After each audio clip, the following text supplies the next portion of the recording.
What I am trying to do is create a situation where the players are always under pressure. That is, I believe, how to get the best out of people, said Graham Souness in early January of 1987. And this theme of pressure, as that league title race swung back and forth for the rest of this season, is what we're here to discuss today. And this week, I'm joined to discuss that by Mr. John Cowden, all the way from Greece. How are you, John? Very well, thanks. Yes, it's as it's on, so trophies and five-star performances, both in the here and the now, as well as back then. Yes, some others have had a tougher shift than you guys on this show thus far. But we'll mix it up and ensure that everyone gets some glory. And if there's glory to be found, then David Ergott is never far away from this show. How are you, David? What can I say? It's more a case of when I'm here, the glory appears. So. Well, the glory has already appeared. We understand that. But good to have you on. And we're in buoyant mood this Sunday evening as we record. Where we left it then was after Hamilton in the Cup and the debacle that ensued there. And actually, quite a grown-up and maturing managerial week in terms of Souness handling that game, because in terms of pressure, well, the pressure really was on Rangers. 7th of February, we would go to Tynecastle. I think it's probably fair to say, John, that the Scottish footballing community probably felt that Rangers would drop points. Hadn't won there since 77. I don't think Hearts had lost to anybody at Tynecastle in nearly 2 years. It was very much a bit of a fortress for them. And, well, we talk about it in a minute, because this is what happened. Hoist had gone to the right. Souness to Cooper. Stuart Monroe, good play from Monroe. Promising for Rangers, here's Fleck. A magnificent goal from Robert Fleck. Souness and Cooper waiting. Deflected, and the goal for Graham Souness.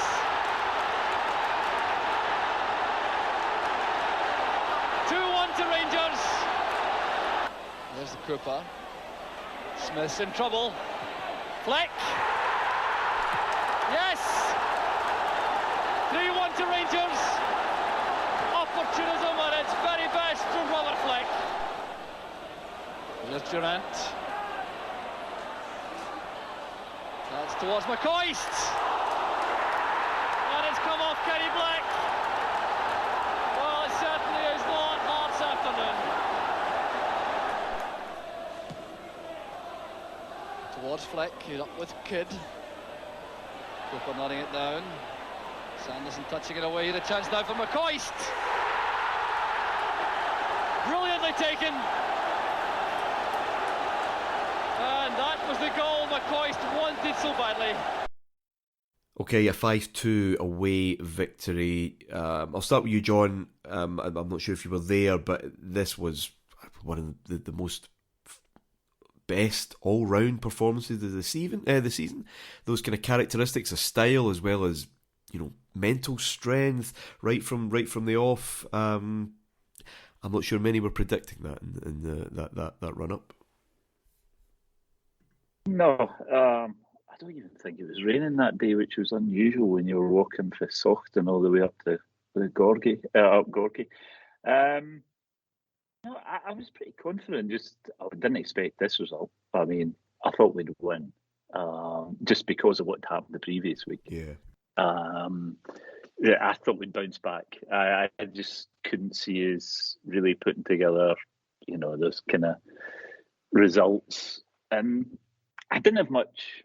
Hearts had a daft sort of 12 months, but I'd written it off. I mean, we hadn't beaten them there in the league for a long time, but they hadn't been in the league for half those years. Yeah. And we'd beat them in the League Cup. And I don't know.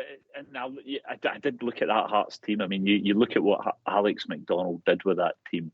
I mean, it was stunning. I mean, you talk about a salt purse or whatever for a pig's ear. I mean, that Hearts team, and they play with 12 or 13. They don't have a squad, they have a team. And it just is. I didn't expect this. I didn't expect a 5-star performance, but I didn't expect to beat them. Just because the previous week was a fluke. I mean, it was just one of those days where it wasn't coming out of anywhere. You know, we'd had the defensive record, and I was waiting for that to go with previous week because it was just too negative. But see, when you're in that run, you know, we've been unbeaten or we haven't lost goals. It's never a goal when you're 5-0 up in the last minute. It's always a meaningful goal. So, and it's better to get out the road in the cup than in the league at this point. I mean, we've been to lots of cup finals over the previous 10 years, weirdly. I mean, Greg never missed one. Didn't always win it. This is about the league, and this is when there's an energy about title charges after a drought. I mean, I've been aware of 3, if you like. And this is the one I enjoyed the least because it's so many scars. You're looking for, you know, darkness coming. You know, when's it going to slip up? But I didn't actually have it this day. I was more worried probably about going to Love Street or a Falkirk or something than Hearts, because big games they react, and you know we haven't really been wanting as yet in too many big games. Even when we haven't won, we haven't really not shown up. It's the Diddy teams that are a problem for us a lot of the time. It's still a statement win though, Davey. It's a kind of relentless performance, certainly in the highlights, which are, as they were of those days, quite copious. You know, you got a lot of bang for your buck when you tuned into Scott Sport or Sports Scene to catch up in the day's play. And again, it's the manager at the heart of it all, just driving that team on that day. Yeah, I think first of all it's important to place in context just what this Hearts era team were. You mentioned there they hadn't lost at home in almost 2 years. They'd gone 31 games, famously the previous season, without defeat. They were a right good side, and they fancied themselves there. The atmosphere at Tynecastle, still even now, you'll hear people talk about it because the fans are on you. Well, they were right on you back then. Always remember, John, the Marshall's Chunky Chicken. Was that a specifically Heart sponsor? Because I always associate it with Tynecastle, the huge Marshall's Chunky Chicken advert. I didn't see it. I mean, there's 3 that I had was it Fernhill for thrills, Martyn's for rolls, the TSB up at TSB up in that corner at Tynecastle, right. And the Marshall's Chunky Chicken or whatever. Remember anybody else having things? Oh yeah, Motherwell in the early 90s had a no smoking thing on top of the stand. But did they not SNP for a while and things, and I'm sure Celtic had Harp at one point. I remember that. That's true. But those were the 3 iconic ones. That was Marshall's Chunky Chicken. I just think Hearts, and I never ever got around to having one. So if Mr. Marshall is listening, you know, I'm still willing to try. But they had quality, right? And more importantly, they were that kind of good mixture of, you know, what I grew up with, mateys, good Scottish sides had a mixture of elegance and violence. They could score goals. And if you look at this game, Martyn, the result makes it look like a canter, and it wasn't. This was your classic Scottish football match, that there was a battle to be won first, and then whoever won that, their better players could play. John summed it up perfectly there when he talked about the momentum, the rush. This game felt like that, where it's almost a microcosm of what that season was, and it was a tense start. You know, the 2 teams were firing at each other, they were scrapping each other that opening spell, and then once Rangers got into the lead, we just pulled away and we just, you know, sailed over the horizon. And there was this almost feeling of, you know, winning at Tynecastle is great. It still is, always is a good place to go and get a result, but nobody put 5 by Hearts back then, and nobody put 5 by Hearts in Edinburgh. It just didn't happen. And for this Rangers team to do it in the sort of effervescent way, that in the second half in particular, it felt like we ran all over the top of them. And there was a sense from the home end of sort of, you know, disbelief, really, that they were watching this, because they didn't capitulate like that. They had too many good, experienced pros. And back in those days as well in Scottish football, as John will know, unless there was a huge skill gap between the two teams, if you went 2-3-0 down, you just shut up shop. There was none of this come back for a 3 each. At 3-0, you just shut the door and right, we've lost, forget it. And they couldn't. And it was huge. It was a statement victory. And, as you say, as we record 35 years ago this week, we had an embarrassing result, and then we stuck 5 by Hearts. So that's a wee omen to hold on to. But yeah, it was one of those results like the Aberdeen one at Ibrox earlier in the season, where if you are going to go and win a title, if you are going to be something special, something different, you have to make these statement victories every so often. And this was very much so. Again, there are days where it's about the result, and there are days, though, when it's result and performance that matter. And Rangers this week demonstrated, and what it allowed it to do, because Souness had said almost apologetically and almost haltingly through that week, we didn't actually play that badly against Hamilton. It was a freak result. Nobody wanted to hear it, but he didn't hammer it home. He knew. But after this, I remember him being very much, I know we're a good team. Last week wasn't the end of the world. It was a disappointment, but it doesn't mean that we're not a good team. And again, I just remember that day, a lot of the youngsters in the side playing with that sort of fearless energy that young players at their best can bring you. And it was a joy, it really was. Just one small thing I noticed in that game, John. We'll come back to it in another show, maybe in a wee bit more depth. But the Hearts fans are singing O Flower of Scotland. Yeah. And quite clearly, there's no coincidence, I don't imagine. You can correct me if I'm wrong. I don't know if they were singing this for many years before. But there's been an identity change. Whether that's a genuine thing, whether it's a superficial thing, whether it's a perceived thing, that Rangers had bucked this trend, this market trend in British football, going back to this almost the Victorian era, that Scottish players would flood down the way, and Rangers had reversed that, and with these 3 Englishmen and Souness, who saw himself as an Englishman, really.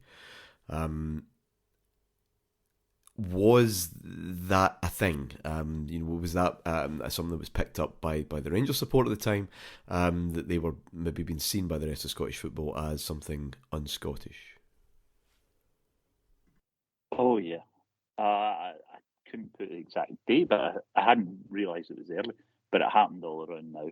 I thought it might have been a year or two later, but you would get at Hearts, you'd get at Motherwell. But most places actually after around from now, it would be Flower of Scotland, and it really was.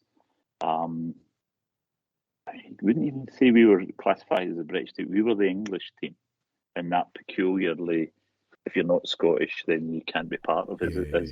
Actually has come on, but it definitely is. It's just another way. It's like with Celtic fans were singing in that first Old Firm game at Argentina. I mean, it wasn't about the Falklands.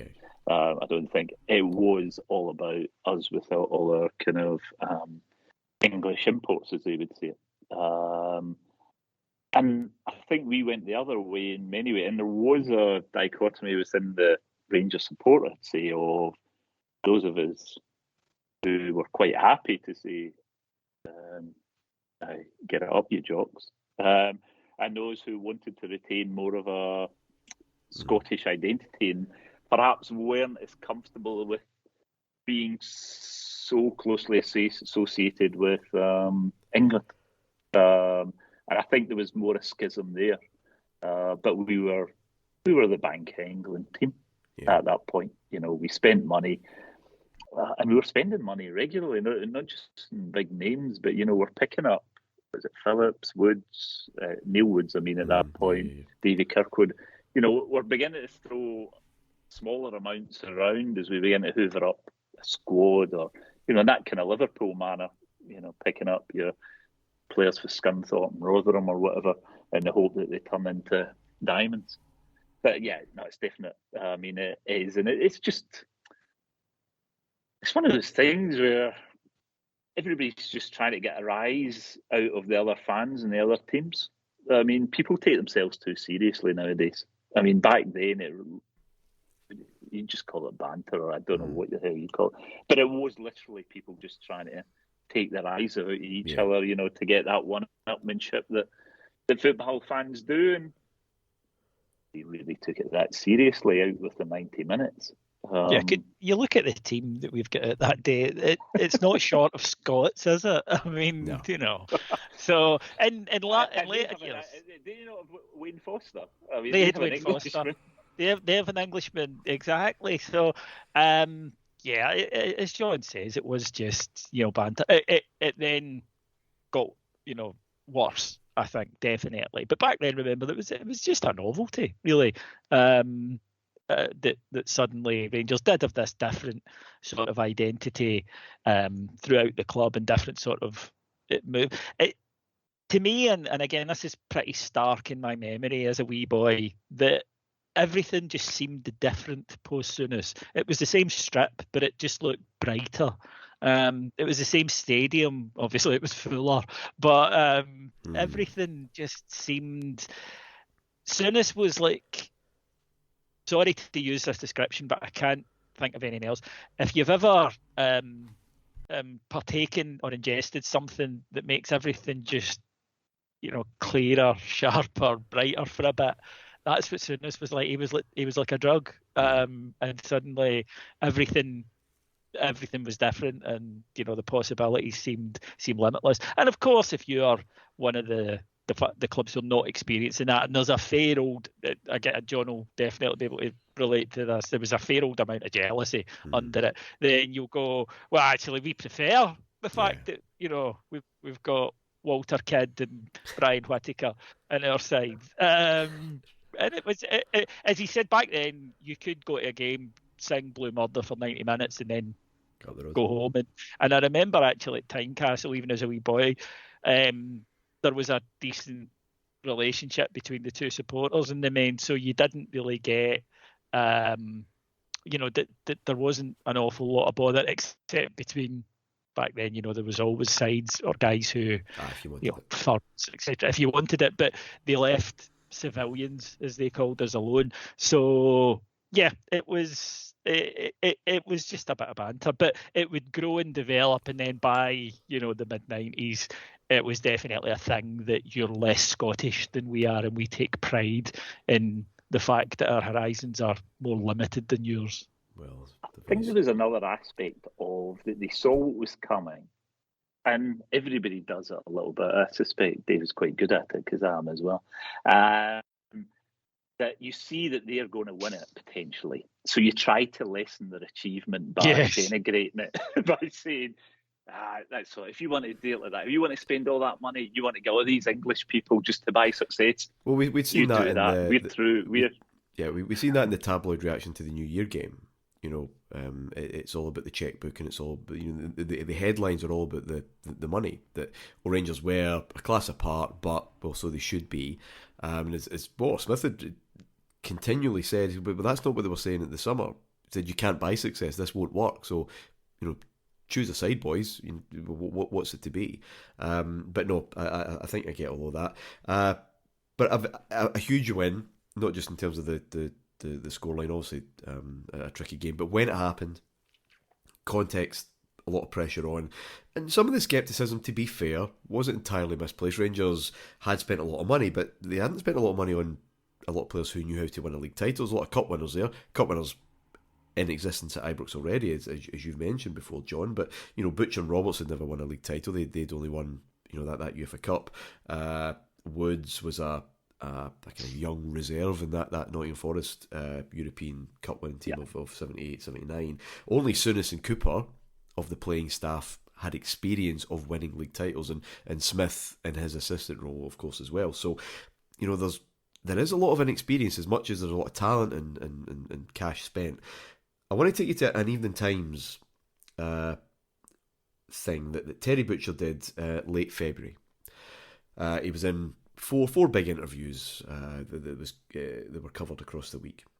And he says, Rangers will win the Premier League this year, and you read it here first. I'm very confident the Championship flag will be flying above Ibrox, and there are a number of reasons why I say so now, even though there are still a quarter of our season's games still to go.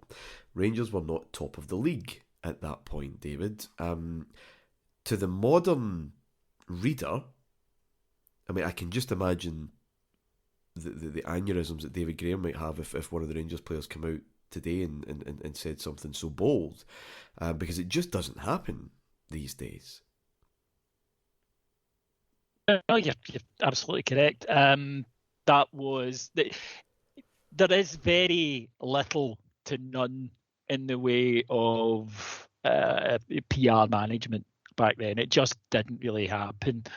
PR was usually I hate to say it, but it was always the case, some good-looking young lady who would organise golf days. That was PR at football clubs.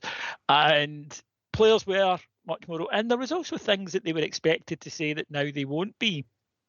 It would have been as alien then for a player to say, oh, we're not thinking about it, one game at a time. Yeah. You know, that would have been considered a strange lack of confidence.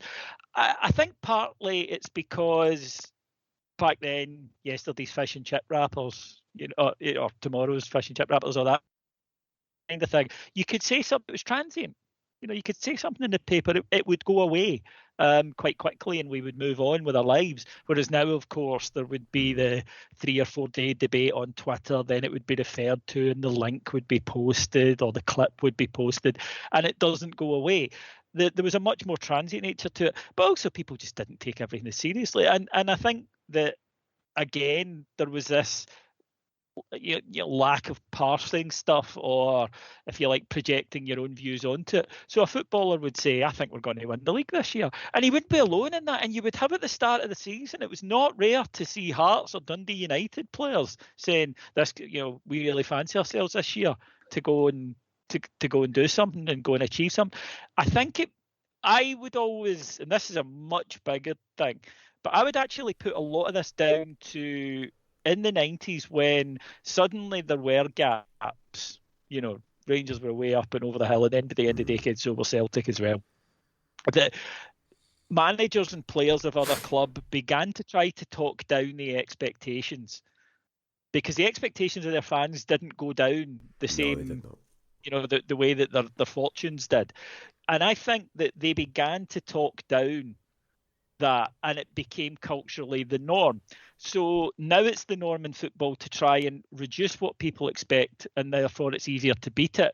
Whereas back then, there was less, cynicism is not the right word, but there was less attempts to try and pretend that the expectation levels weren't right. And again, a large part of that is that you had to get people in the door. That was the key thing. So the kind of thought process, if you like, and it's a very, very embryonic term of marketing, but it was marketing, was if you say at the start of the season that you've no chance of winning the league, how are our fans going to bother buying a season ticket or buying a ticket even and coming to see us? They're not going to bother. So you wouldn't do it. You would go the other way and say, I think we've got a right good team this season. Come on and see it. That was a part of it as well, about getting people in the door. And although it seems odd to us now after 25 years of it being the other, I get that. Then you would get, though, later in the 90s, Craig Brown did it at Scotland as well. I will talk down the expectations, and thus if I achieve something, it will make me look a lot better. And clubs have done that ever since. But yeah, you wouldn't have got away with it, honest to goodness. See if a Rangers or a Celtic or an Aberdeen or a Hearts player had come out and said, see, this year we're aiming for third, they would have been pillory. Jimmy Sanderson on Clyde would have taken them to school. Well, there are comments like this, and Souness, again, whenever he speaks, always talking about pressure, but it's now consistent. And I think it's done to keep the Rangers players positive but focused, and just not losing sight, because no more distractions out of Europe, out of the Scottish Cup. It's now the home stretch in this league title. Every game's a cup final, but possibly also to try and unsettle our rivals, and perhaps it worked. Celtic had slipped up, a 1-1 home draw with Hearts the week after Rangers had crushed them, as Rangers won 3-1 at St Mirren to go 1 point at the top with a game still in their pocket.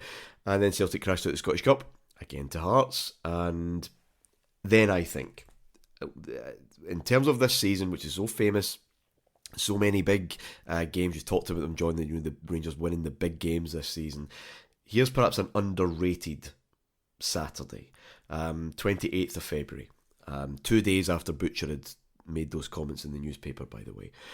Rangers are at home to Hibs, a lot of pressure, playing well, but 1-0 down at half-time. Quite a clever Eddie May goal. Celtic are up at Dundee, to play Dundee, and they're 1-up at half-time. The pressure finally gets converted. Beautiful ball by Cooper, and Dave McPherson leaping like a salmon to head home, but it would finish 1-1. And in normal circumstances, the arrogance has backfired, yet another slip-up by Rangers. But Celtic lost, and they lost heavily. An incredible second half at Dens Park. They'd lose 4-1, which meant Rangers were ahead on goal difference, with a game to play, and therefore top of the league, and would never leave that position for the rest of the season. This game's this Saturday gets a wee bit undervalued in our popular memory this season, John. Yeah, I mean, actually, as I was reading some of the sports reports, the Evening Times report, you forget, or you get used to, we play one day, they play the next, or they play before us. There is very rarely ability for two of them going head to head in different areas, and therefore, and how the crowd feeds off it, because there's tension in the crowd, and when you're down at half time and they're up, there is real pressure. But simultaneously, as you begin to turn it round, it's not that you get to the end of the game and you think, one each, what have they done? There are rumours, the radios are going, sometimes falsely, rumours going around the stadium. But there is an energy within the stadium at this point every Saturday where even if both teams are 0-0, who scores first? And there is pressure coming from all of that kind of stuff. And Rangers are used to pressure, but they aren't used to positive. It's like David said, I wouldn't have said drugs. It's like we've been away in the we're a supporting act, and suddenly under Souness, we're in the spotlight. We are up front and centre, and that's the pressure we're under. And everybody fancies against us or Celtic. You look at the number of games that are drawn, number of games that are lost by everybody. Everybody in the league has a shot at, particularly at home. That there is that swing and there's an energy. And I was racking my brain, I can't quite remember it. I remember, I think it was that night we did a supporters club dance and Butcher was there. Phenomenal night. He bought into it big time. I think Rita wanted to go home early, but he was, let's put it this way, there was no cameras in those days, so you could get away with a lot more than you could now. But there's not just we play the 90 minutes, what happens? I mean, you forget just what happens. You get two grounds, two things going. You get Richard Park commentating, and there would be, God knows what, the Alistair Alexander or whatever on Radio Scotland, and people with the radios, not everybody, goal here, goal there, who's up, who's down. And this is a shock, because we hate going to Dens Park. Dens Park gives me nightmares at this point. Tannadice, no problems. Whereas Tim's are the opposite. They kind of struggle at Tannadice a lot, but usually they go up and give 3-4, 5-0 drubbins to Dundee. So at half time at this point, you're thinking, and there's another one follows later, actually. It's a Dundee United game. But this is tension, and the one each is, as you're getting towards the end, are we really gambling?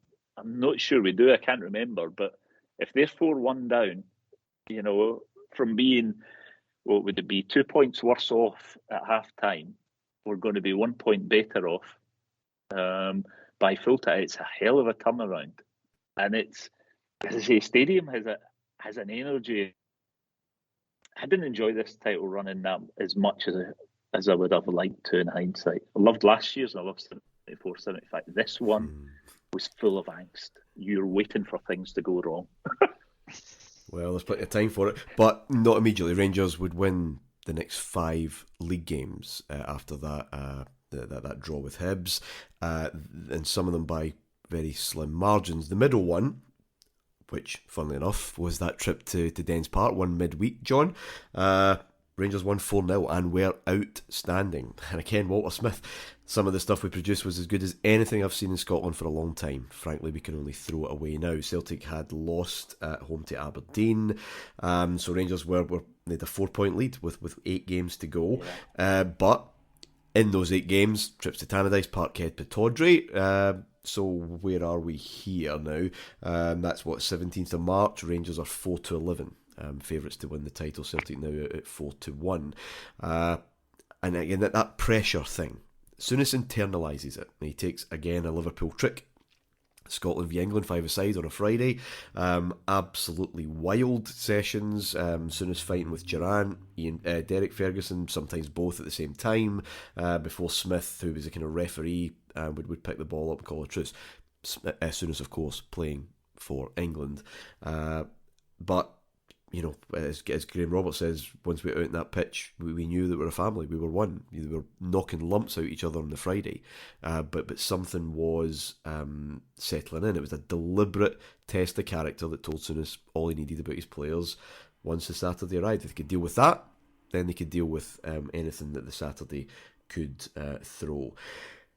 Sorry, Martin, can I just add into that a story I'd like to share with the listeners, because Ian Ferguson, I did a live show with him in Melbourne, and he told a story about a trip back from Pittodrie after Rangers had won not long, very, very soon after he'd signed, and they're driving back in the bus, and it had got sort of quiet, a couple of hours into it. He said, and the next thing I just hear Terry Butcher stand up and walk to the back of the bus, take his top off and say, right, lads, let's have a fight. I'm bored. Jocks versus the English, body shots only, nothing in the face. And Ferguson's kind of going, what? He says, and the next thing, he goes, they just start laying into each other. They're all whipping their tops off. And he said, I get pulled up, and guys are like, and he's like, what, you're kidding? And he said, we're absolutely battering each other, punching in the ribs and the stomach. And he says, what is going on? And he said, next thing at the corner, I see Walter Smith coming up to the back of the bus, and I'm like, oh, thank God he's going to stop it. He says he just runs up and absolutely belts Butcher on right in the stomach. And so that's the type of squad we were talking about, that to break the on our way home, they basically had a proto fight club going up the back, and I do love not in the face. That's as you say. You wouldn't hit Chris Woods in the face. I mean, look at that face. You would never try to damage that. Apparently, the English, you had, Chris Woods was weighing in there. John McGregor would play for the English team, and they were all kind of quite tidy. But Ian Ferguson, who's not a shrinking violet, said, "I'm sitting back down and like, what have I signed into here?" Well, there was a character clearly, and as I said, some of those results were by the slimmest of margins. 1-0 at Tannadice. John, you mentioned that. A big win because United had just got that incredible result at the new camp in the midweek before then. Again, David McPherson coming up with a goal. Souness, I'm sure, would have wanted to bag him immediately after Hamilton, but he gets his use out of him before getting rid of him in the summer. And then a 1-0 win at home to Motherwell. 85th minute, Ali McCoy's somehow scrambling the ball past Ali Maxwell from 5 yards out. It doesn't hit the net. No, it doesn't. It's the most Alex crucial goal, doesn't he? It's the most crucial goal I've ever seen in my life that doesn't hit the net. It almost apologetically dribbles over the line and goes, no, that's about as much as I can do. And the relief, as you said, because it was a lovely day. Yeah. The sun was absolutely beaten down. We were roasting, and that almost increased the tension. And then that's 28th of March. Yeah, I could barely see it, and I just knew by the reaction. And I said to my dad afterwards, I said, I didn't see that go in, and he kind of turned to me and said, it didn't he really go in? It was well over the line if anyone is asking, but it didn't. And I don't mean that somebody got to it. It stopped. It kind of rolled over the line and then stopped midway between the line and the net. But my God, has a ball crossing a line ever meant as much as it did that day? What I'm interested in, because again we've got this generational thing on this show, and I'm quite happy about that. These two, especially the one at Ibrox, because presumably you maybe didn't go to Tannadice, Davey. But you're listening, you're experiencing this. This is not pretty. It's not overly enjoyable. But is there a naivety of youth there compared to John, who I imagine's having a breakdown somewhere? Well, John knows what it's like to win a title, and I don't. So I'm on this, if you like, this new experience at this stage, and I was one of those kids. There's a lot of kids who, once you kind of seriously into football and you realise what it means, that it took it very seriously. Like I couldn't relax until we were 2 goals up, ever. And I don't think I've really lost that, to be honest. But so I was kind of tense anyway. And the closer we got to it, the best description I can give you, Martyn, it was the closer we got to Christmas Day, that everything was just about, is it Saturday yet? Is it Saturday yet? Is it Saturday yet? And you're right about the way that I experienced that season. It was mainly, it would be Ibrox and then listening to the game. That was how I experienced that season. Yeah. And because of that, it meant that you would get the highlights afterwards, and as you say, the highlights back then were a lot different. You would get like 30 minutes of the match. So you would have a good understanding of how people were playing, but you couldn't. It didn't matter your age. If you were kind of conscious, if you were a little, there would, there's always people take kids to the game and they're 2 and 3 and they don't have a clue what's going on. But if you were sort of sentient of what was going on, you of course you felt the tension, because you were just, can we just go 3-0 up inside 20 minutes and then it's done? It doesn't really change, ever. As John said, it's a bit like us last year. We were all kind of, can we just get this league won? We won it in March, but it'd been 10 years.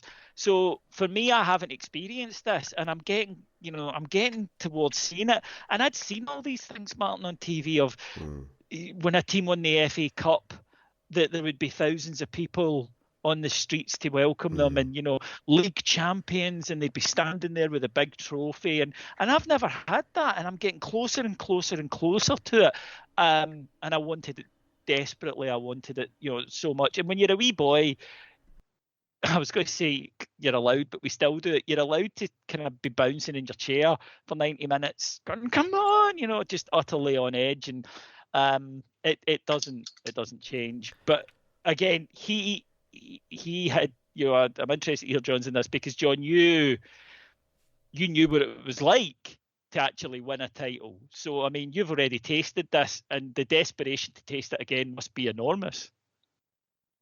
Yeah, my biggest problem is an agonising fashion. May 79, weirdly. 74-75, when we broke the drought, was a bit like, it was very close to 2020. Actually, when you sit back and look at it, you've won it from miles out.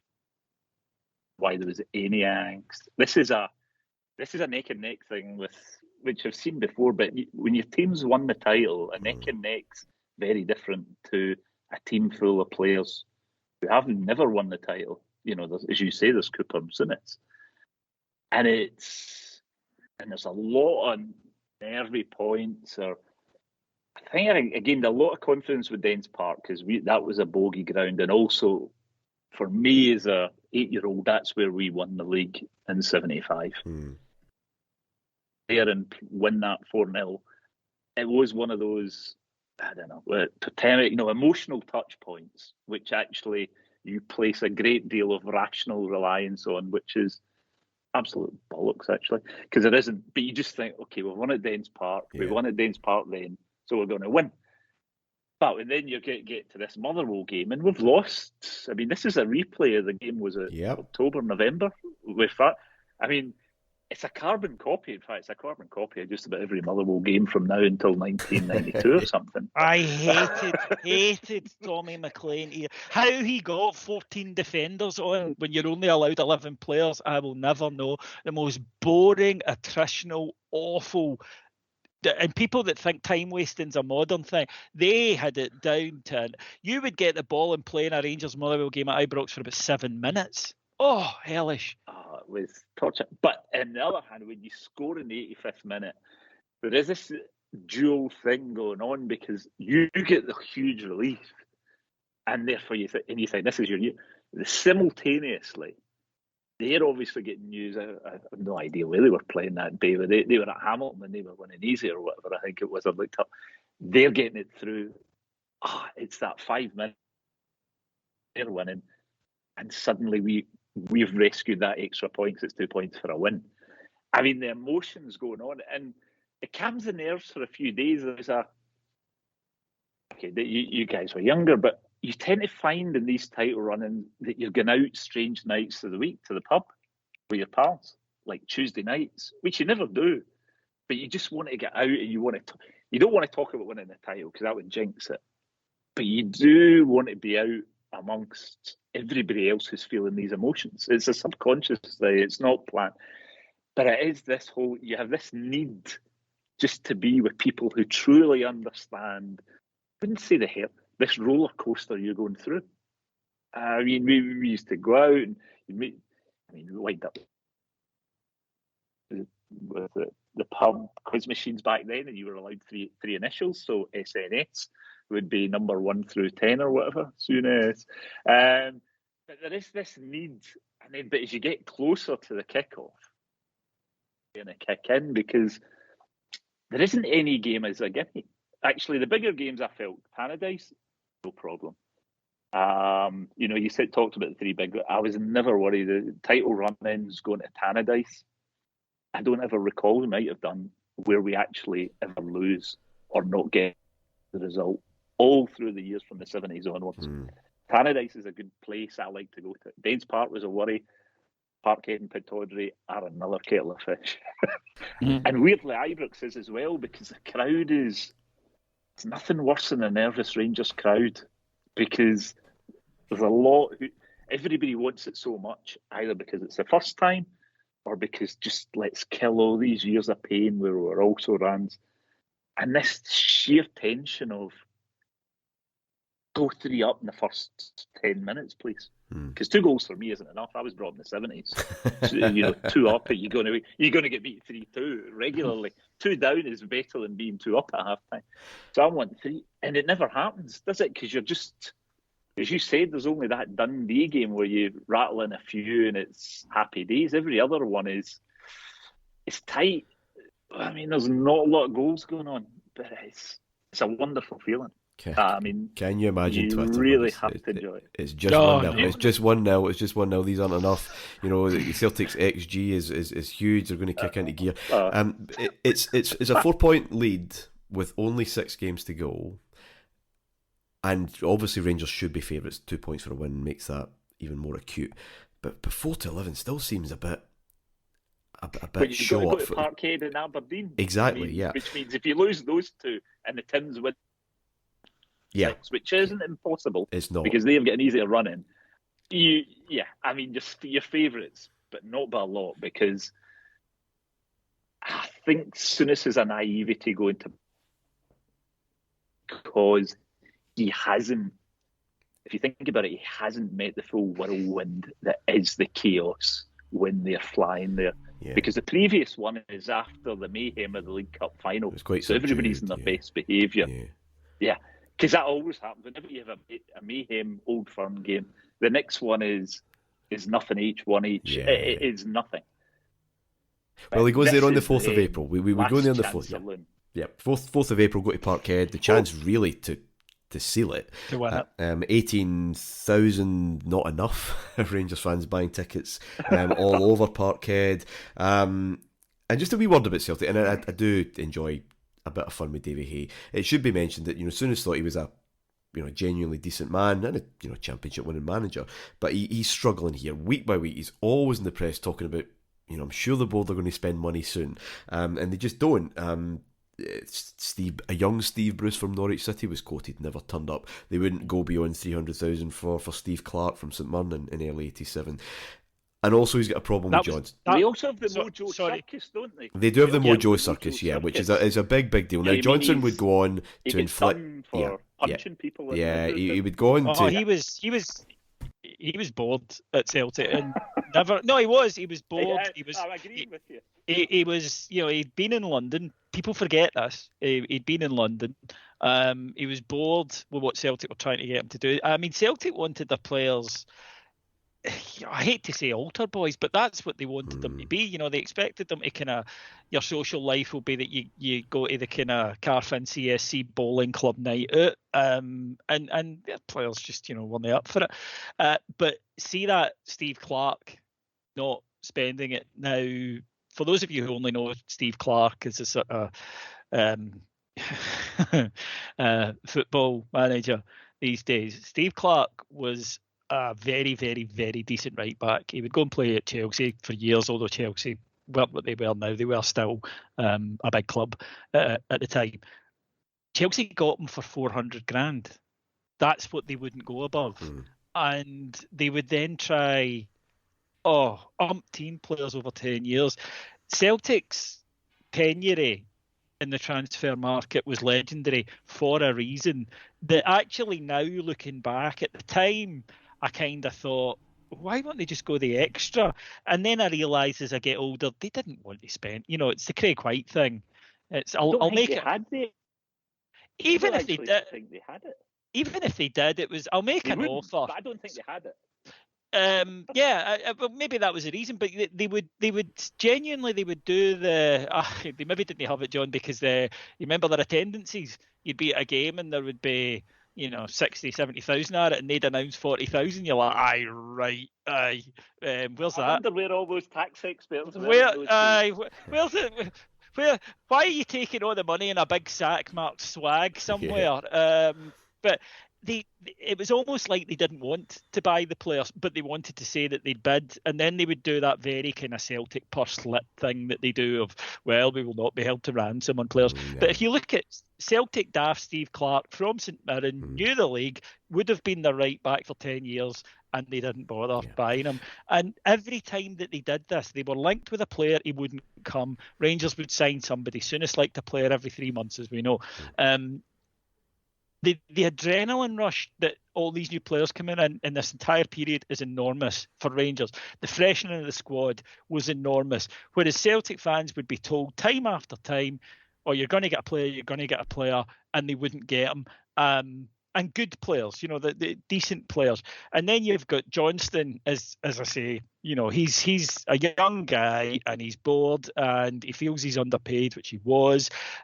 He's at the door. McClare is making cuckoo eyes at England, and McInally, the third striker, is also kind of. I remember him in the paper at the time saying, "Well, if they're not going to play me, I'm going to go down south." There was a lot of discord in that Celtic team. I think that Celtic back then just expected players to be a wee bit like Tommy Burns, in that You love Celtic. Celtic's your everything. You buy into all the off-field stuff, and once you're here for life, and it's an honour to be here. And this is a generation of players who've gone, no. Johnson especially. He knew his worth. Well, he knew that Celtic were not going to do that, and they were turning on him. Celtic won at home to Motherwell, I think 3-1, March the 7th. Johnson gets booed with his first touch of the ball, and it's just kind of spiralling out of Davy Hayes' control. However, we have this game on the 4th of April. I think it's fair to say there's a certain swagger about it. We're now carrying the two pictures of the Queen on every trip. Our pride and joy, wrote Terry Butcher. And Butcher and Souness, they're warming up at the Jungle as close as they can get, where they are just going mental. And Souness famously kind of points to the Jungle and said, "Look, that's where Johnson is. He's in my pocket." But Rangers are, in the end, taken care of. A kind of last hurrah for Davy Hay, 3-1. McClare scored 2 penalties in the space of 5 minutes in the first half, and then Owen We Archdeacon. we got all the decisions. We did, yeah. Well, we'll come to that. Owen Archdeacon capitalising a bit of nonsense between Woods and Jimmy Nicholl later on to make certain McCoist had got at least a goal back. But very early in that game, a very windy day in April, David Cooper corner right into the net, and Bob Valentine, whom Davy Hay had said should never referee a Celtic game again, in fact requested he should never referee a Celtic game again, blew for a foul in the box despite Fleck being nowhere near the Celtic goalkeeper. Might have been a very different day. It wasn't, John, in the end. Maybe just that hubris, that arrogance, just boiling over just a touch. But it's 2 points with 5 to go. Yeah, I wasn't confident going here. Just because it was their last hurrah. I mean, if we could, and also I think, because you know how Souness would work. Any rational person outside the west of Scotland would think, we'll go here and get a draw. A point's enough. And you know that's the last thing you can do going there. And you know it's going to be whirling dervishes. You also know you're not going to get decisions. I mean, what you describe, the Cooper corner, I don't even think the Rangers fans get upset at it because that's what happens here. You know, what he said happened was that the corner went out and then came back in and then went in the net. Now, fucking Revelino couldn't have done that. He blew for a push, which never. He blew for a foul. Well, the linesman was saying it went out. Oh well, that all these years. Valentine blew for a foul. Because you see where he takes it, he doesn't take it at 6-yard box. I think the linesman makes it up, but yeah. I mean, jungle linesmen are never the bravest. Let's be honest. The linesman definitely flagged that he flags for a goal kick, right? And I was stunned because I was like, just the sheer logic. Yeah, the defies physics. Cannot have done that. Even with those wee balls used to get out, the news agents couldn't do that. But anyway, it's. I mean, this is pretty touchy now, but I think this is something I really want to get over. This season, with the exception of one time, the 1-1 draw with Borussia Mönchengladbach after the defeat at Aberdeen, Rangers respond well to defeats. Defeats happen. It's a normal title race. Listeners would do well to think about that at this moment in time. But that's fine. That's turbulence. It takes place now and again, but it's when a defeat is followed by another one, that's when you get a tailspin. That's where crises are born. It never happens. Rangers always, apart from that one exception in Europe, Rangers always respond with a win. They did again on April 14th. Not a particularly impressive one. Dundee at home. It was 2-0. Pretty fortunate, actually. McCoist's goal originally flagged for offside before it was overruled. Oh, that was the longest wait. Yeah. The longest wait. They went and they discussed it and they discussed it and they discussed it. And back then, it was just everything was off. Do you know what I mean? If one guy outside the box was offside, he was offside. They were just... Was it this season, John? They were just beginning to talk about this not interfering with play thing. That I don't really recall coming across up to that point. Maybe this is why this one's seared out of my brain. But I'm kind of asking my dad, and he's going, "Well, they're saying he was offside." And I'm like, "Was he?" And he was like, "Well, he was, but they're saying that he wasn't interfering with play." It felt new, but that was one of the most interminable. Honestly, I've had people on the phone about to tell me if I've got a job and been less nervous than I was waiting on that linesman, who of course loved it. He loved it. Every eye in the stadium was on him, and they took forever to do it. But back then, see, like, honest to God, if a player was lying injured, he'd get flagged for offside. It was just, if you were offside, you were offside. End of story. They're always interfering with play, but there's the Shankly interpretation if he's not interfering with play, what the hell's he doing in the pitch? Literally. And it was actually more a shock that they gave it. I was surprised, because generally speaking, the next night, and again, just it's amazing how much these things are seared in my brain. This is why I can't remember, Martyn, when you asked me if I'm doing something on Tuesday, because I've not got the room because of all this stuff. The phone in the next night. Don't think angry Celtic fans who haven't seen something but know that it was wrong is a modern phenomenon, folks. They were fizzing. If he was offside, he was offside, and that line got quoted. The Bill Shankly one. Of course, he was interfering with play, and again, I'm this twice in one episode. I've mentioned him, the legendary Jimmy Sanderson. Were you at the game, caller? That's kind of comes through. And of course, they weren't. 2-0 anyway. The second goal again, quite lucky as well, wicked deflection, but 2 more points. John, you talked about early goals. You'd love early goals. Well, they start to happen. Those nails getting eased. Good old Clydebank. Robert Fleck gets a goal in the first 5 minutes at Clydebank. Rangers win 3-0. And John Clark, last minute equaliser for Dundee United at Parkhead. An extra bounce in your step coming out of Kilbowie that day, John? Nearly to the day, by the way, a year nearly to the day, where Rangers lost there under Alec Totten, and that forced Holmes obviously to bring Smith in earlier, as we've discussed. Quite a nice poetic turnaround.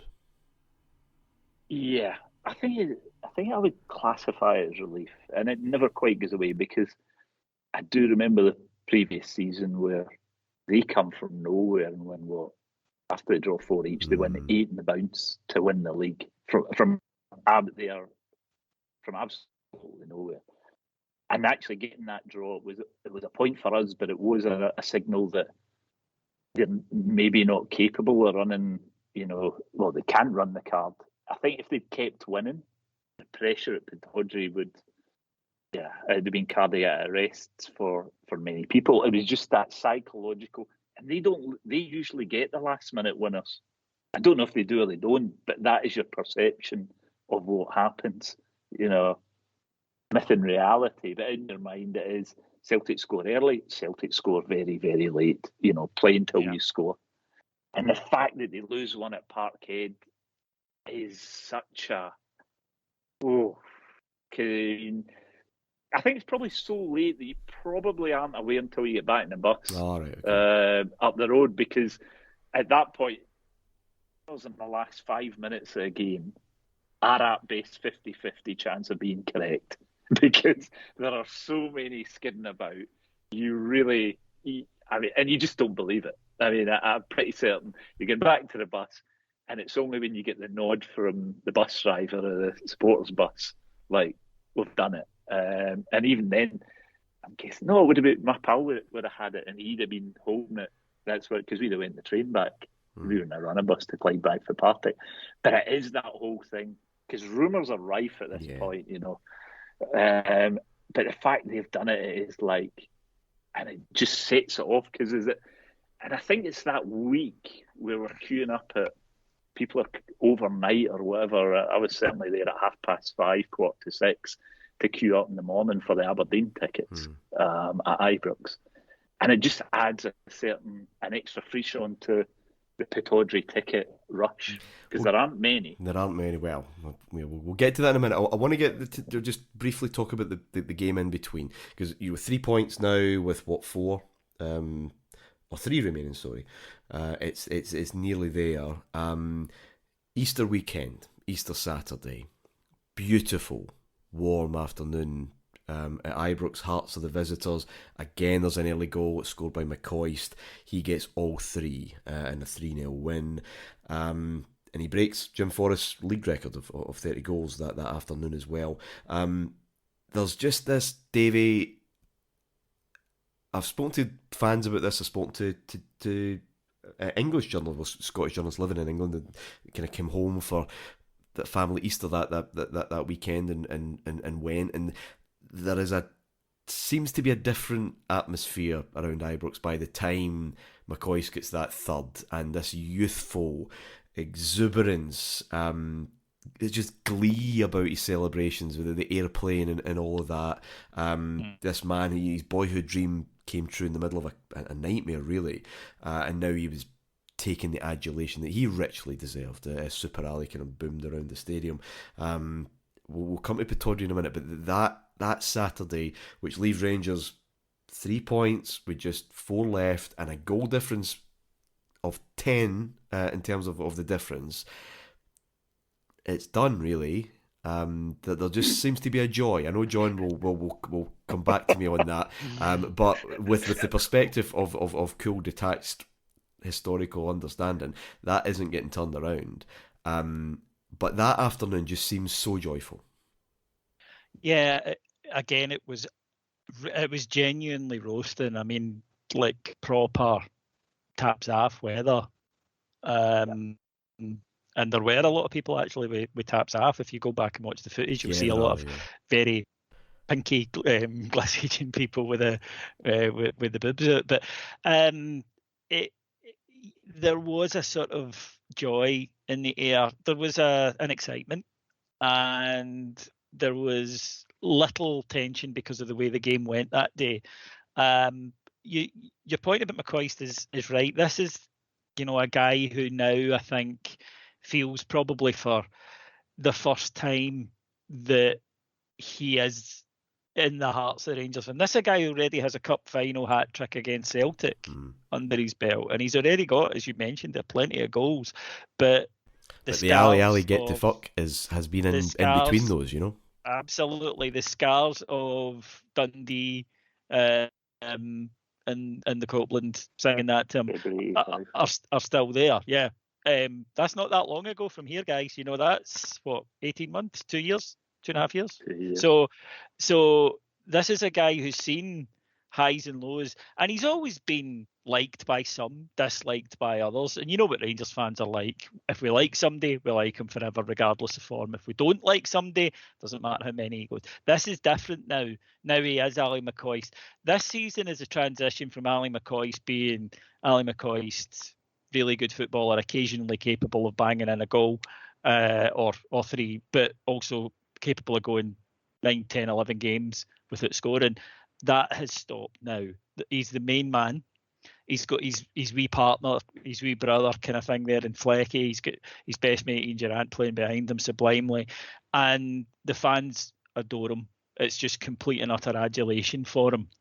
And I think you're right. I think he's a great totem of this side, of the guys who had been through all of that. I think a modern day comparison for younger listeners would be Tav, a guy who, last season you saw what it meant to him when he won a title because he'd been through all of it. And of course, it's going to mean more to somebody that has seen the lows and experienced it. Ali's story at Rangers is, proper movie stuff. There is that moment of jeopardy, that moment when Jock Wallace says, I've got Cardiff on the phone for you, I've got Sheffield Wednesday on the phone for you. Do you want to go? No, I want to stay and fight my place. All right, son. But if he'd said aye, he would have been gone. He's had that moment of jeopardy, and now everything is coming up him. He is the main man. He's scoring every week. He's beginning to break into his Scotland team. A big thing, incidentally, and not something he'd managed really up to this point. He made his debut 86, that famous game against Holland, the friendly where Ruud Gullit saw Davy Cooper and was like, my God, is this guy Scottish?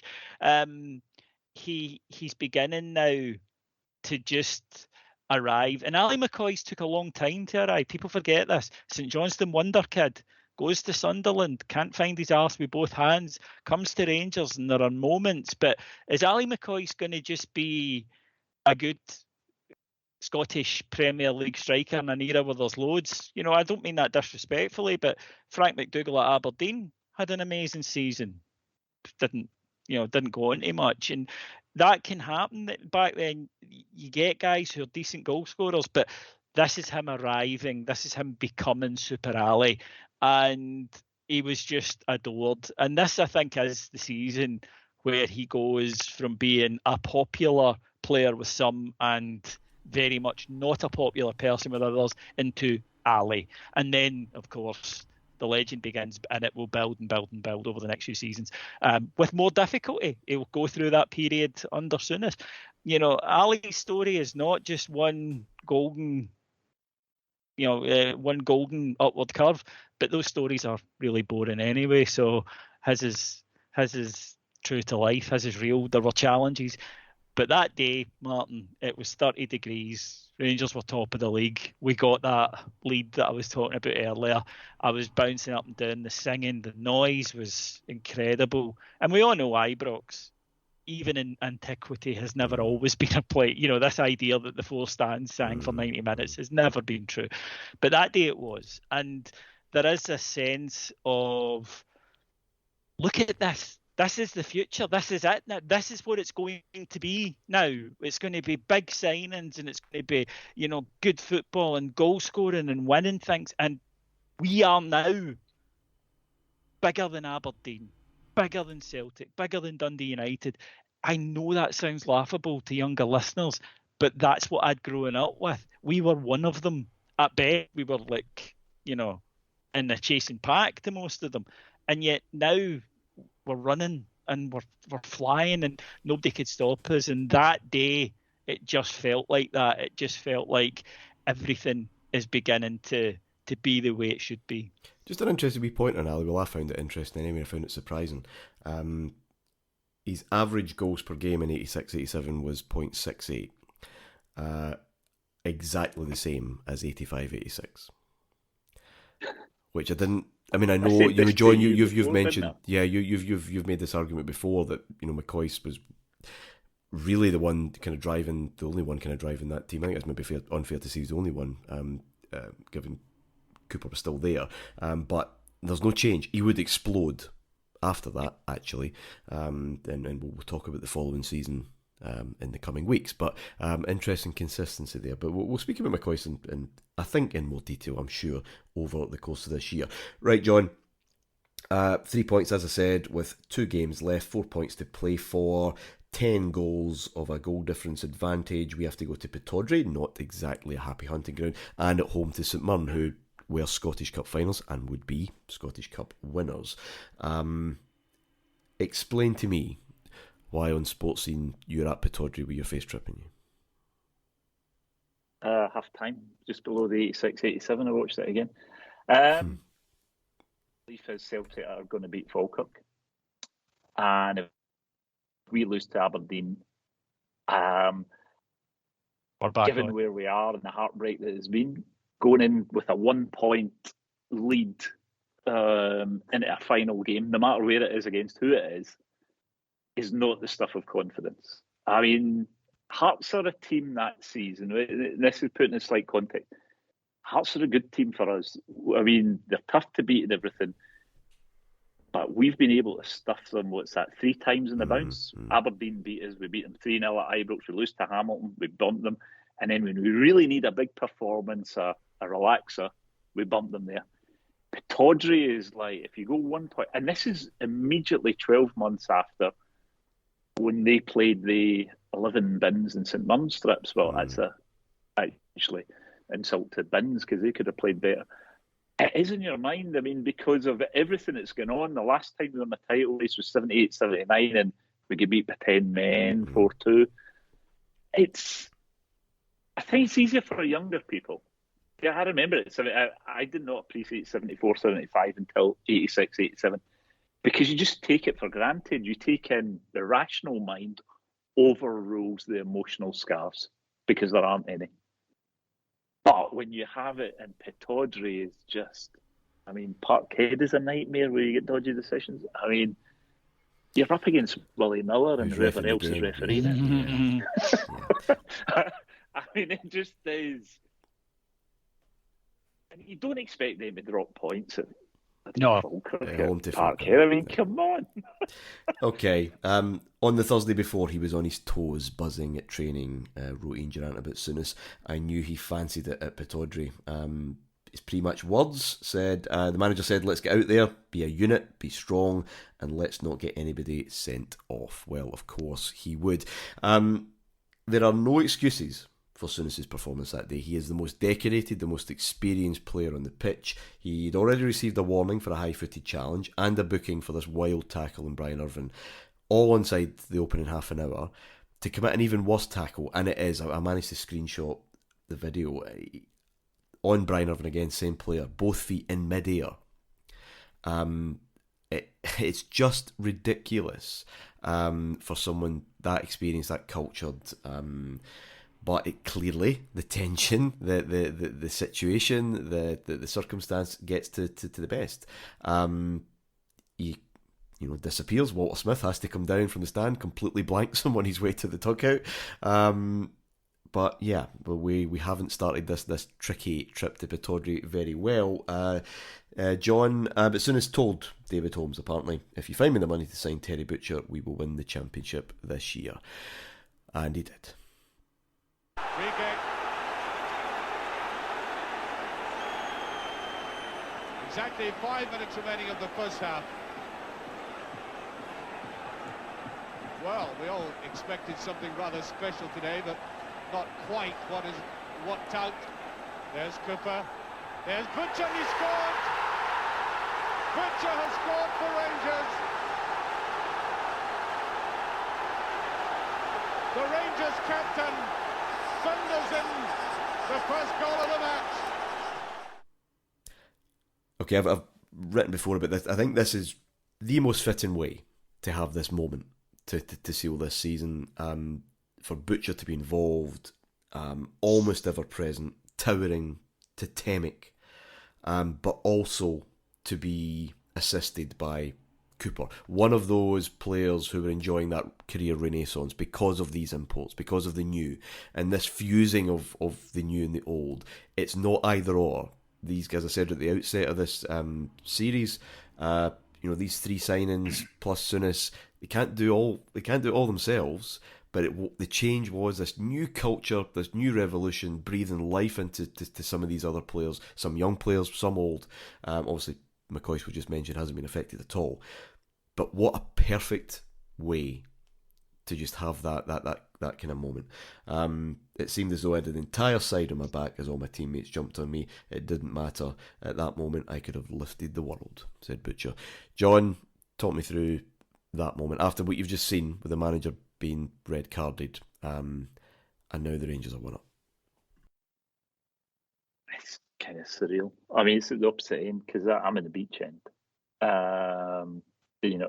almost towards the tunnel side. I'm not overly critical, I've got to say, of Souness at this point. Maybe if it hadn't worked out.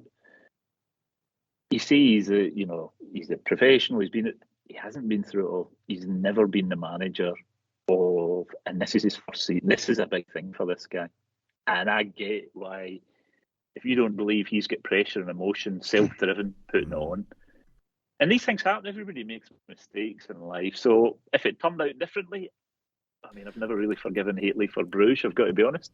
It was his third one in half an hour, though, John. Butcher, it was his third wild tackle in half an hour.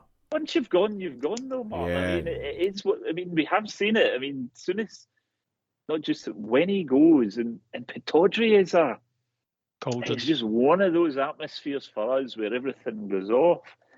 But Butcher is the man, and Rangers history has not been kind to Terry Butcher, I would say. Terry Butcher hasn't been kind to Terry Butcher. That's the problem. Terry Butcher, the Rangers footballer. It's Terry Butcher, the post-Rangers. Yeah, but the footballer is... I think in much the same way as you should split... No, I think there is an issue here. He got his title. Absolutely. Yeah. In much the same way as you should split... in much the same way as you should split Ali, the manager, from Ali, the player in person. You need to do that. But he was dynamite. And to John's point there, Martyn, I'd forgiven Souness a minute after it, because he's right, we didn't win, but because we did get what we needed. What I would say on that is John nailed it with, he hasn't seen it all. He might think he has, but he that day didn't play as Graham Souness, the midfielder. He played as Graham Souness, the manager, and he completely lost his head. And he said in an interview one time that he couldn't remember it.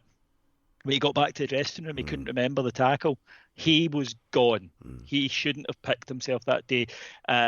He was not mentally in the space to play football. He was in a kind of fugue state. And I agree totally with John. But I don't remember any, criticism, because as soon as it was done, it was done. What I will say is, see when you go 1-0, see when you go down to 10 men in the first half in the 80s, you've lost the game. That's just the mentality. The game's done. Nobody doesn't win. See when you go down to 10 men in the first half at Pittodrie, you've lost the game. It's done.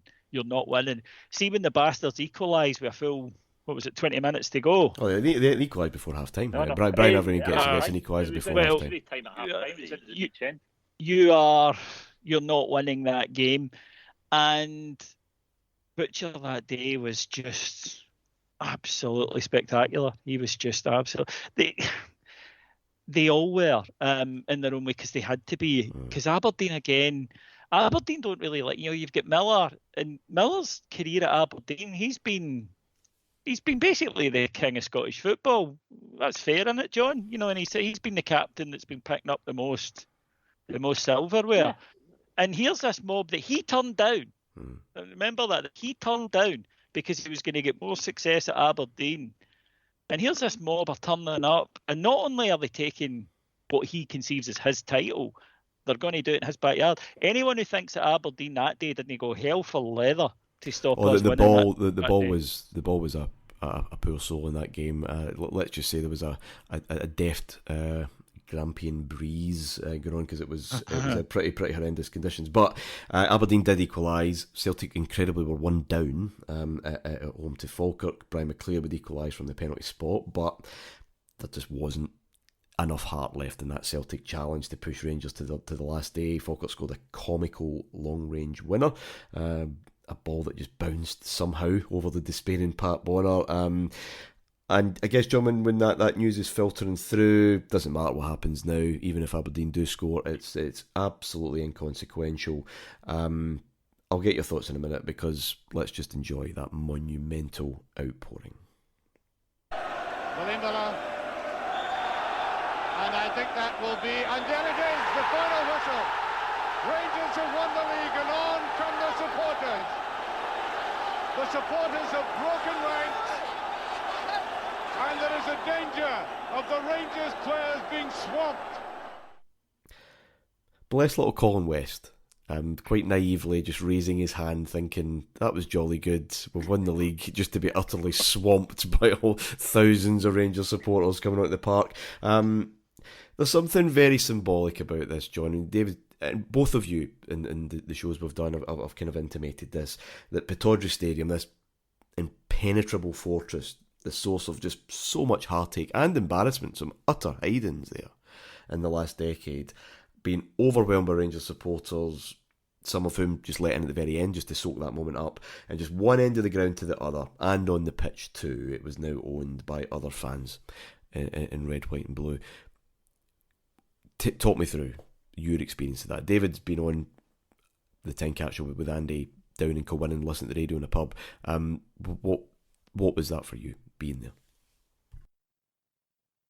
It was phenomenal. It was one of the great days. That's what I say, and I didn't enjoy this title run as much as I should have, and it's probably why me and David are talking so much compared to the other two on every episode of this season, because I am reliving it to the nth degree, because it is a roller coaster. And the abiding memory I have is I've got a pal who's got the radio, and he goes, Falkirk scored 5 minutes. Jimmy Johnson's nephew's bonus threw it in. Yeah. And I'm watching this get the balls in the middle of the park, and I'd love people to correct me. Chris Woods dances behind the goal at the paddock with his back to the pitch goal, and just dances round the back with the ball in play. He comes back on the pitch, and the ball's in play. That's right. Like, look, having the monkeys. I mean, it's just because the Rangers end, the beach end's full, but we've taken over the paddock because everybody's got tickets for there. And slowly but surely, people are filtering into, along the side, and obviously you get some things. So it is like you've got all four. It's like, I can't say a whole match because it's Pittodrie, but we're occupying all four sides, and it is this Colin West comical thing of he doesn't know how to celebrate. Yeah, he doesn't know how to celebrate it. And everything. Even the other main memory, because I watched it on the telly so many times, is Butcher when he comes out the tunnel. He's high-fiving everybody along that main stand. After, I mean, it's just, He gets us. Yeah, well, this is a thing. Feeling. This is a thing. I'll ask you if you stole Ali McCoy's necklace in a minute, or his chain. I don't do that. No, yeah, I didn't think you would. But you know, the story had been, these mercenaries, these English guys, they won't know what this means. They won't get this. They won't. When the chips are down, they're only here for money. They will not dig in for Rangers. They are some of the wildest celebrations are coming from Butcher and Roberts. Biggest moment in their career. That bust down was, they were nearly tipped over, I think, given I think Ian Durant described it as a zoo. It was just wild in there. They knew what that meant. They're getting high fives and cheers from farmers and policemen all the way back down to Ibrox. And I think that's really the story. It's so easy to paint this as a kind of bought and paid for title. This was their career moment. Well, let's apply some modernisation it, and that they're mercenaries, they're only here for the money. That's us. That's Scotland's fault. That's our own insularity. The idea that only people in Scotland, it's our exceptionalism. Only people in Scotland can understand what it's like to win a league title here.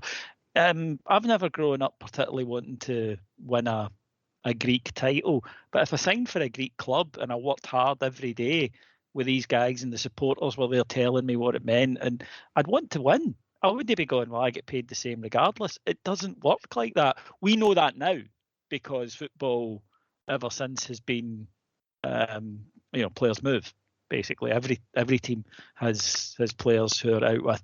But back then we were still in this idea that, well, if they weren't born within, a referee's whistle distance of the stadium, they'll know what it means. And it's bullshit. And it's been proven to be bullshit. These are professional footballers. They came to Scotland because they wanted to play in Europe. Right. So that's a football ambition, Martyn. Mm-hmm. That's one of the reasons they've came to Scotland. They've came to Scotland because they want to win titles. Who wants to be as well the 750 grand England international who comes to Scotland and finishes second? Because Who are they going to point at Dave McPherson and say that's your fault? Yeah, no, they're going to point at. They're going to point at Butcher and Woods, and Butcher did live it, and he did enjoy it, and he did love everything that went along with being a senior player at Rangers and the adulation. He'd come from Ipswich. Who did well, but it's Ipswich. Have you ever been to Ipswich? No, they were punching. There's not a lot going on. It was a moment in time with a great manager, and it was just of its kind of moment. And it's miles away from anywhere, and and suddenly he's in Glasgow, which is a good city, right? It's a fun city to live in, and especially if you're like one of the most famous people in it, which he was, and it meant the world to him. And he's been in the dressing room, He knows as well that when he arrives, the dressing rooms look at him. A lot of youngsters in that team, and they're looking at him and they're going, "Come on!" And that day, the manager lost the plot, lost the place. The two guys who had to hold it together were Walter Smith and Terry Butcher. They had to, and they did, and they held it together, and they kept they kept the ship afloat. As I say, I remember in the pub, just wild celebrations, people going nuts, spilling it into the street. All the other pubs spilled it into the street, and then it being co-winning. Well, I was going to say, can I say this? I don't know if I can say this or not, but it did happen. The next thing, all the orange bands were, they didn't have their full uniforms, so they just went home and got their jackets and their flutes and their drums. And they were all then marching up and down co-winning Main Street, and the songs are going, and there's people out, and it was just unbelievable. And for a wee boy, I mean, this was like a football Mardi Gras to me. It was just like something you'd seen. And remember I spoke earlier about I wanted that. I'd seen it on the TV. I'd seen what happens when teams win it, but I'd never experienced it properly. And suddenly everybody was there, and it went on for hours and hours, and it didn't matter. It was a bit wet and dreich, but nobody cared. And it was just this over, and that's why after that it was, I want this. I want to experience this every year. Now, every title, especially if you're as successful as Rangers we're going to be and as I want us to be, is not going to feel like that. There's certain ones that do, but every title is sweet because every title is about knowing that you as a fan and them as the players, you went on a journey together, and you succeeded. You know, that it worked. So I was, a good fan that year. I supported them to the everything just felt complete and felt right, and to know that Rangers were the number one side in the country. And you're so right when you say that it couldn't have been even Ibrox couldn't have been a more fitting place for it than there. Even Parkhead couldn't have been a more fitting place for it than Pittodrie, because the early 80s belonged to Aberdeen FC, and they made a fool of us quite often. And suddenly we'd gone up there when it really mattered, and we'd come up. I didn't hear the Celtic score until I got home, actually, until my mum came up and removed me from my dad. My dad is not a big drinker, but when he drinks, you'll see him in a couple of days, kind of thing. So she came up and got me, and raging. I can't believe you're doing this to me. But she's very clever. My mum, she said, "You'll want to watch the highlights and sports scene, but won't you?" Because we were on the Saturday night and Celtic were on the Sunday. Correct. So it was only when I got home and they said on sports scene, and then so I spent the next day, bought all the papers, like all of that, and I do mean all of them. And being a wee boy, I'm cutting it for, making a scrapbook, pasting, and I wish I still had it actually, but taking out all the stories and everything. And then Scott Sport came on, and howling with laughter.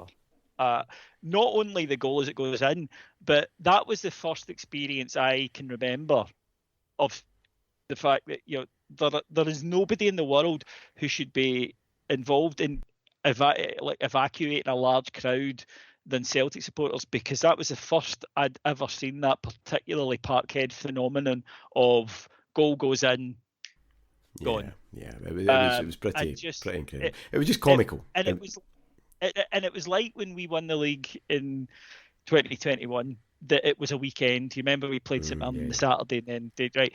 That's what that was like for me, because we had the Saturday, and even though there wasn't a game on Sunday, the highlights were on and all the papers and everything. And it was just this wonderful 3 days of Friday night anticipation, Saturday it happening in the party. And of course, again, and I don't think I'm alone in this, my family in the 80s, if they had a party on the Saturday night, it continued into the Sunday. All the uncles would then turn up with what they would call the end of bottle party stage, which was, anything that remained undrunk from the night before would be drank on the Sunday, because the pubs weren't open, and it was surreal, and it was wonderful, and it was exciting, and all it left on me as well was just this. I want this every year, and it was remarkable. Talking about going on for hours and hours, we better push on. You two are getting split up, I think, for 87, 88. Graham Roberts. Not as much to talk about 87, 88. There's plenty to talk about. See, if you're making that decision, look what happens. Yeah, but plenty to talk about. Graham Roberts was one, of course, of those English players. He got a pay rise and a new contract on the bus back. McCoy and Durant were fined £1,500 each for that business in the chip shop. They were told that they get it back if they behaved for 6 months. They did, and they did. But okay, the final game. Well, let's try and be reasonably quick about this, boys. St Mirren at home. Now, tradition, as I understand it, before that day was that the trophy would be presented before the game, but Rangers wanted to keep it till after, so that there could just be a big celebration, and it has been that way ever since. There was a big celebration. Rangers won 1-0. Beautiful goal. Lovely goal. By wee Flick. St Mirren maybe eyes on the cup final the following weekend, which of course they would win. No bonuses, no league winning bonuses into any contract.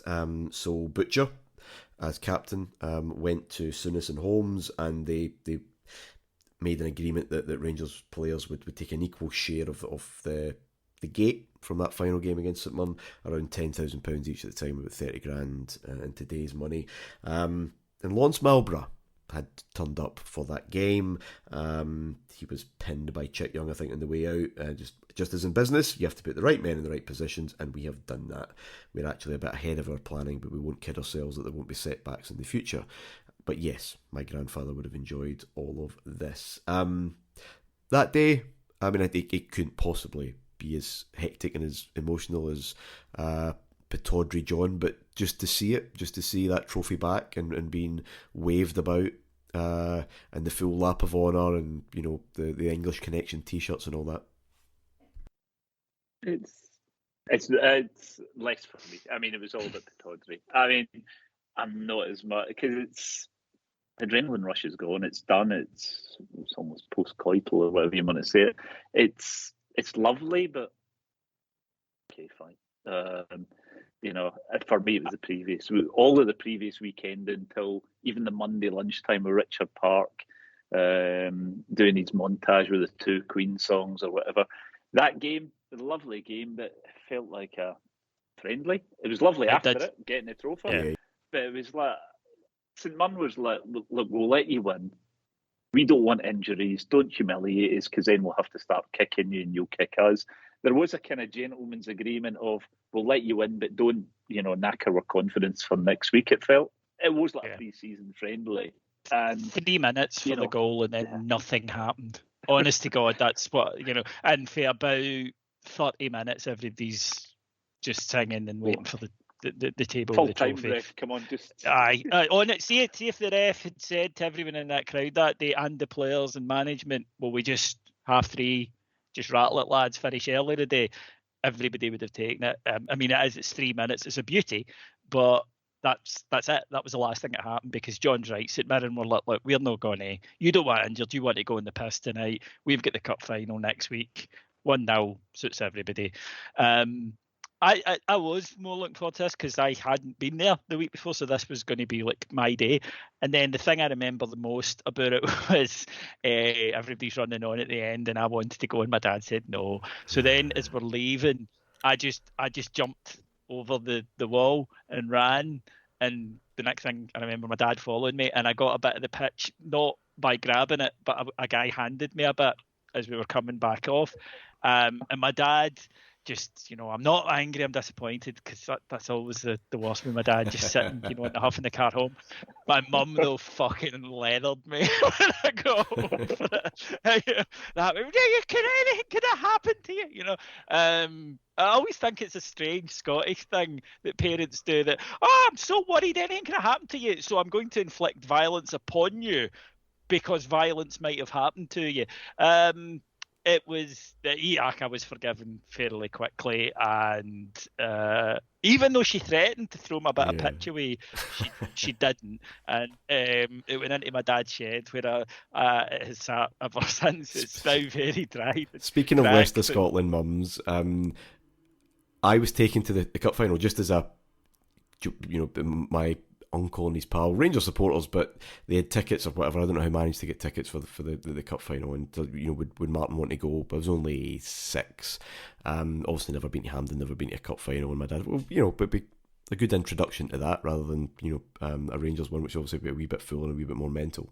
My mum wasn't overly keen. I'll learn bad language, etc. But we were eventually convinced to go, and it was a great wee day, and whatever. It was it's cup final day. It does have a thing, or it did have a thing. And I got home, and my mum asked, so how was it? So it was fucking brilliant. And when I woke up in A&E, that was her fears were further compounded, and I think my football education was maybe curtailed a wee bit. British sport, individuals, clubs, nations, there are examples where there's just an obsession about a one prize, a holy grail, that the thinking isn't wide enough to achieve or really think about anything other than that. It's just about that. The infrastructure isn't there for what happens after, and there's a fall off a cliff. There's open top buses and MBEs for just winning that one prize. Yes, I am thinking about the 2005 Ashes there. I'm also thinking about kind of where we might be at this stage of recording. This season's got a bit of both. they were obsessed with this. They had to win the league again. It had been far too long, and everything was driven into that just to end this decade of suffering. But our recognition that this would not be a standalone achievement. David Holmes says we're going to keep spending money. Souness says, yeah, it's been a remarkable year, but I don't want to sit down and reflect. The party isn't over, it's just beginning. And even those who, let's say, were not Rangers minded, Alan Davidson, the Evening Times, who had tipped Celtic throughout the season, on the Monday said, right now, any bookmaker prepared to offer any kind of odds against them retaining their championship is entitled to qualify as a philanthropist. Rangers are firmly back in the driving seat of the game, and it might be no exaggeration to say that Scottish football could be in for a spell of one club domination similar to that enjoyed by Celtic under the late Jock Stein. John, was there a feeling that after all that emotion of just doing it again, that this would be different from what you had experienced in the 70s? Yes, 2 trebles in 3 years, wonderful, but something that lasts a wee bit longer, the long haul, where Rangers were compared to where everyone else was. You couldn't see anybody else doing what we were doing, so it was a case of we could only cock it up. They couldn't win it, we could only lose, was the feeling. I mean, I made this grand statement in the December 86. I was in a company, very rare, of Celtic supporters. I was going out with a girl, and they were going on. And I said, because I wasn't really debating, I just said, look, if we win the Old Firm game at New Year, we're going to win the European Cup in '88. And it wasn't an outrageous statement. It wasn't, no. My eyes are firmly on the European Cup this coming season because it is on. There's no dominant thing there. This is a launch pad. Am I thinking 9 in a row or anything like that? Absolutely not. Are we going to be the dominant team in Scotland with the opportunity to do something in Europe? Yeah. I mean, I'd have taken a lot of convincing that wasn't at least highly possible at that point. It was. I just thought nobody else was going to match us. Yeah, and I just thought we were going to win it every year from now on. I did, and I still do. It's never left me. I did. I just genuinely thought, well, this is what Rangers do, isn't it? I'd been told it, and now I'd seen it, and we were, we could buy better players, and again, I'm a little boy. I think Terry Butcher is a god. I think Graham Souness is a god. The belief I had in these guys was total because they had done what they said they would do.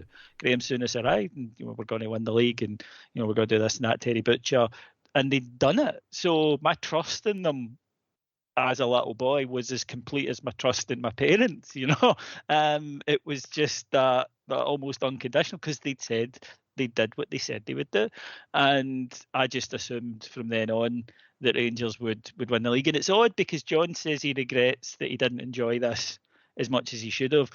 That's me in the 90s with certain league titles, that I just expected it, and it just became, and it was, going through the sort of barren spell, because it was only when we stopped winning the league, really. I know, next year happens and stuff, but that felt like, even I realised, a bit of a transitional season. But I just assumed that Rangers would. This is what we do now. We win the title, and obviously, time has proven that that's not the case.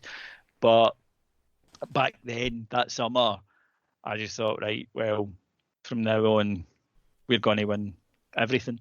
And I did think it was a case of the only team that can stop us is us. Now, we'll come to it next year, and Rangers do for various reasons. Butcher injury, he's changing the squad a bit. He's trying to build something for 10 years rather than for one. He's trying on a lot of hats in 87, 88. There's injuries at key times, all of that stuff. And also Celtic put everything that they had into that year. And it eventually, you talked there, Martyn, about having one overriding goal and not being able. I mean, they threw the kitchen sink at it and then had nothing in the tank. But at that, so I kind of understood it. But at this point, I definitely think, and I wasn't alone. And I'm reading the same papers that you just quoted. I'm reading the Evening Times. I'm reading the Daily Record. I'm reading the Sun, and they're saying, well, who's going to catch up with them now? They could buy this guy or that guy or this guy or whoever, and it just seemed like, well, we already have the bit. You know, my 9-year-old way of assessing it, which is not too far from the way I assess it now, is, well, we're already the best team, and we're going to buy better players to add to the best team, so we'll stay the best team. Life's not that simple, and the following year would prove that. But at that point, the horizon was enormous, and my dad was exactly the same as John, and my granddad was exactly the same as John. Right, European Cup now. I mean, the thing I have is that, just going on, in the late 70s, we did cock it up because we could have dominated for a few more years. If we hadn't cocked up the whole Wallace and Gregg thing, we would have dominated that league. And the managerial roundabout people wouldn't have fallen in the same places. Ferguson would have been Aberdeen because McNeil wouldn't have been at Celtic. Because Jock Wallace ruled and we cocked it up completely. And that is a slight fear of, which we all have the Rangers all the time, just don't cock it up. Because generally, it is only us who can cock it up. Other teams can't beat us, we can only beat ourselves. And that's pretty much our history. Which we will get into in the coming weeks. Thank you, gentlemen. A special season. It's been a good, fun 4 weeks. Thank you, David. Always a pleasure to do this show, Martyn, and it's always good, I'm sure, for the listeners when the A-team is on. Yeah, we'll see about that in the future. Thank you, John. Thanks. Good things happen when you go for the full 90 minutes. Indeed. It would be true, of course, otherwise we wouldn't do a show called Dominant. The Rangers would go on and do that, exactly. But, a great old club had been truly reinvigorated, but it wouldn't prove to be quite as simple as that, with Celtic, as David said, going into their centenary season, and the expectations around Ibrox raised considerably. At least the same level of energy and drive would need to be found again. Souness was acutely aware of that, as he surveyed, I think with a wry smile, in the summer of '87, the cultural revolution that he'd created. From installing washing machines to installing winners, he had dragged a footballing culture from the abyss. 1 year before Rangers fans were desperately hoping that their club would stay in the top half of the league so that they could snatch the remaining UEFA Cup place, now they were seriously considering whether the European Cup would be within reach this time next year. Now we've got the biggest problem, a nice problem, Souness said. Now we have to follow on from that. We'll get to all that next, but let's just hear from the man who really made it possible, the chairman, David Holmes. And I'll give you a toast. Rangers Football Club, Premier League winners 1986-87.